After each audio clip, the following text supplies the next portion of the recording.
अस्सलामुअलैकुम। So finally I am going to talk about jobs proposals. मैंने अपनी पुरानी वीडियो में एडवर्टाइज किया था एक जॉब को, मैंने आप लोगों से कहा था मुझे प्रपोजल्स भेजें because we are looking for some writers.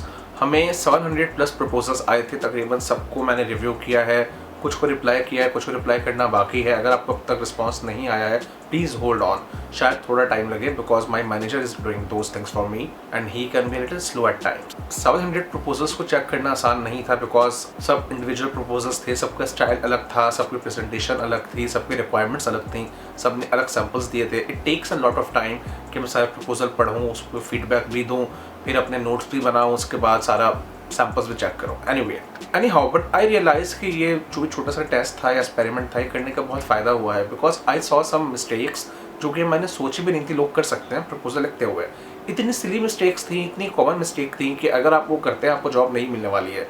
आप चाहे फेसबुक पे हों, आप चाहे अपवर्क पे हों, आप चाहे आप किसी कंपनी में जाके टेस्ट दें, अगर आप प्रपोजल ऐसा लिखते हैं तो जॉब नहीं मिलने वाली। और मुझे बोलते हुए बहुत बुरा लग रहा है, बहुत ऑकवर्ड लग रहा है कि how can anyone make such mistakes. अगर आप ये वीडियोस देख रहे हैं और आपकी एग्जाम्पल यहाँ पे आती है, please do not get offended. The purpose is to help you improve.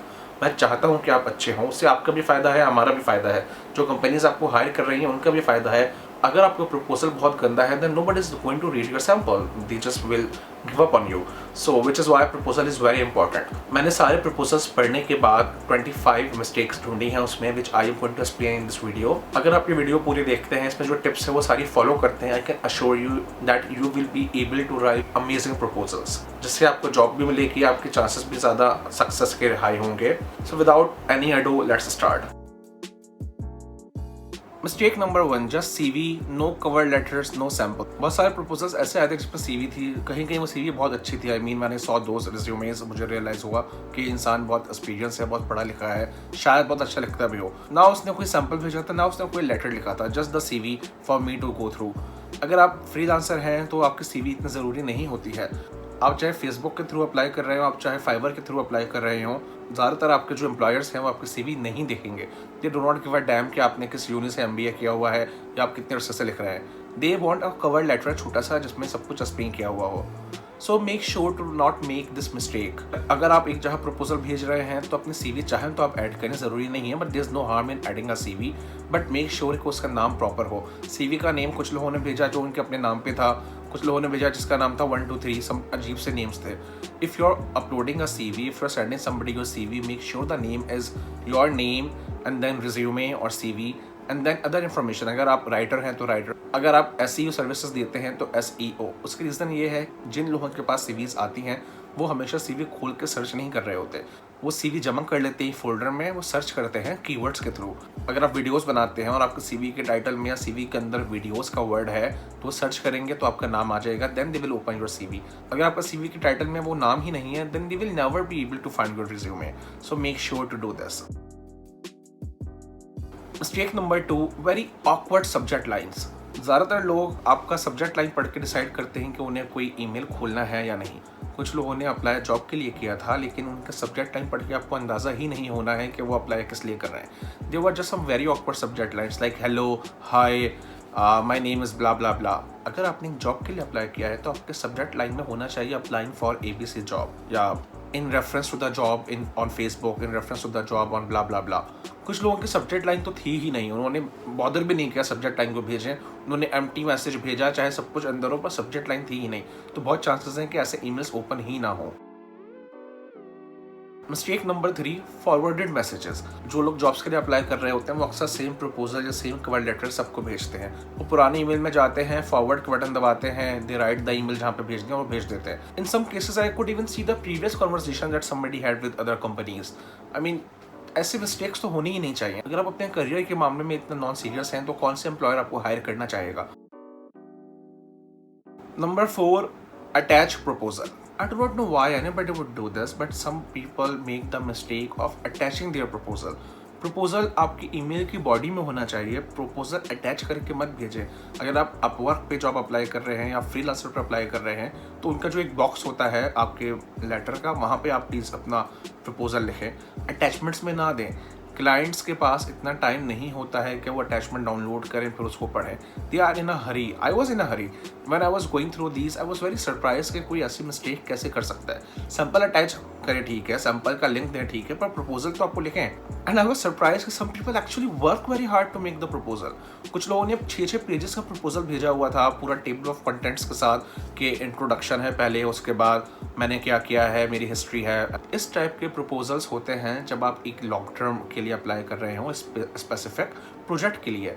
That's not the kind of job it was, और तब भी आप अपना प्रपोजल अटैच नहीं करेंगे। Mistake number 5, waiting for me to tell them what you want. मैंने जो video बनाई थी वो एक तरह से जॉब डिस्क्रिप्शन थी, जिसमें अच्छे से एक्सप्लेन किया हुआ था क्या जॉब है, क्या salary, etcetera. Almost all the questions were there. Secondly, जब हमने किसी को रिप्लाई किया था ईमेल का, तो हमने उसमें हर चीज़ एक्सप्लेन की थी कि this is work from home, this is this and that. उसके बाद भी जब मुझे प्रपोजल्स आए तो उस प्रपोजल्स में वो सवालात जिनके जवाब हम पहले ही दे चुके थे। अगर आप ऐसे सवाल पूछेंगे अपने प्रपोजल में जिसका जवाब पहले से क्लाइंट ने दिया हुआ हो, तो वो इम्प्रेस नहीं होगा। द क्लाइंट विल फील कि आपने बॉदर ही नहीं किया उसका डिस्क्रिप्शन पढ़ने का। The client will not hire you because he और शी विल फील कि शायद आप काम को सीरियस नहीं ले रहे हैं, अब जल्दी जल्दी बस निपटा रहे हैं। बिकॉज ये सेम फीलिंग मेरी भी थी। When I was reading all those proposal, I was like कि फ़ायदा क्या हुआ इतनी लंबी वीडियो बनाने का या इतनी सारी बात करने का, जब लोगों ने उसको पढ़ा नहीं, उसको सुना नहीं, उसको फॉलो नहीं किया। बट नॉट टू से कि सारे प्रपोजल्स बुरे। There were some people who wrote really really good proposals. I will definitely share those आगे जाके। Moving to number 6, did not mention the code. जैसे मैंने बताया, कुछ क्लाइंट्स अपने जॉब डिस्क्रिप्शन में कोड्स भेजते हैं जो कि आपको अपने मेंशन करना होता है रिप्लाई में, प्रपोजल में। कुछ लोगों ने अपने प्रपोजल में कोड मेंशन ही नहीं किया। अगर आपने कोड मेंशन नहीं किया तो आई बी क्लियर, मैंने आपका प्रपोजल नहीं पढ़ा। बहुत कम चांसेस हैं कि मैंने प्रपोजल पढ़ा हो। अगर कोड नहीं है तो I will not read the proposal, because I will know कि वो रेलिवेंट ही नहीं है, उस इंसान ने पढ़ा ही नहीं है। अगर किसी क्लाइंट ने कोड दिया है और आपने कोड मेंशन नहीं किया, तो आई कैन अश्योर यू वो क्लाइंट आपका प्रपोजल नहीं पढ़ेगा। And this is the same thing I did. Number 7, did not mention prices. कुछ लोगों ने अच्छे प्रपोजल लिखे थे, सब चीज़ें थी, सैम्पल्स भी थे, लेकिन प्राइसेस मेंशन नहीं थे। किसी भी जॉब के लिए अप्लाई कर रहे हो, it is very important to mention your prices, because industry जो भी हो, prices are very important. Client इस चीज़ पे बहुत तवज्जो देते हैं, उनका एक स्पेसिफिक बजट होता है। तो मेक श्योर कि आप अपने प्रपोजल में अपने प्राइसेस मेंशन करें। अगर आपके प्राइसेस नेगोशिएबल हैं तो मेंशन करें कि नेगोशिएबल हैं। अगर नेगोशिएबल की कंडीशंस हैं तो मेंशन करें। For example, when I write a proposal, I mention my prices and then I say कि नेगोशिएबल है अगर आपकी डेडलाइन करीब नहीं है, ये नेगोशिएबल है अगर आपका वॉल्यूम ज़्यादा है, बिकॉज इन फैक्टर्स पे बेस करके मैं अपने प्राइसेस डाउन कर लेता हूँ। सिमिलरली, अगर ऐसा आपके साथ है, then mention it. I would really suggest कि आप अपना रेट चाहें तो थोड़ा सा हाई मेंशन करें, पर साथ में लिख दें कि ये नेगोशिएबल है। थोड़ा सा साइकोलॉजिकली ऐसा होता है कि हमें प्राइसेस नॉर्मल हमेशा हाई लगते हैं। अगर हमें ये मौका दिया जाए कि हम प्राइसेस को लोअर कर पाएँ, then we are more likely to offer a job. अगर आपका नॉर्मल रेट लेट से 200 रुपीज़ है पर 100 वर्ड्स, और आप मेंशन करते हैं कि मेरा जो रेट है वो 250 रुपीज़ है, but this is negotiable based on this on that, तो शायद ज़्यादा चांसेस हैं कि मैं डिस्कस करूँ।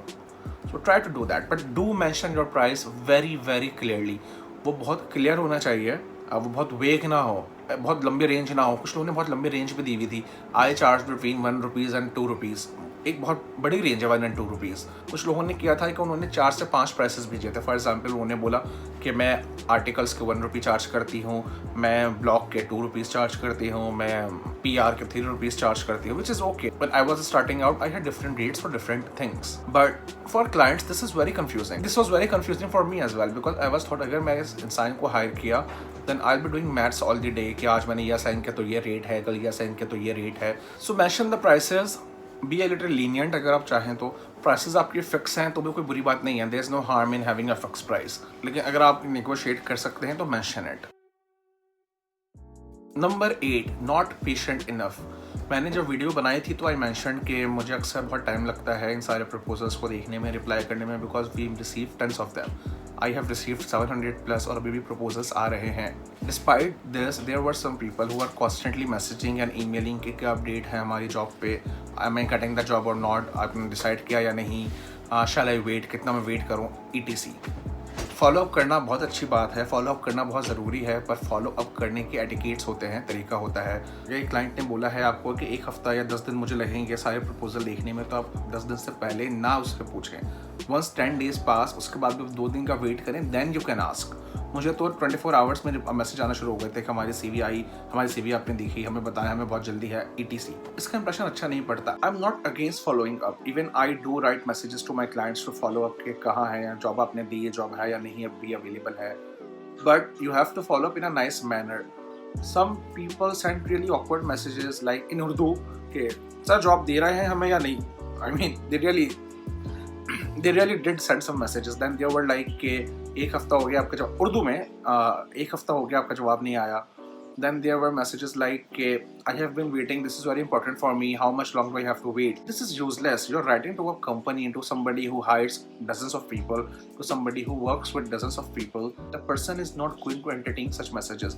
The person on the other side does not care for your house problems, for your domestic problems. I know this sounds very mean, I know this sounds very bad, but this is the truth.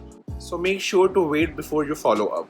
So this is end of part 1. This video ended up being longer than I assumed, which is why I have broken it into multiple parts. So let's wait for the next part.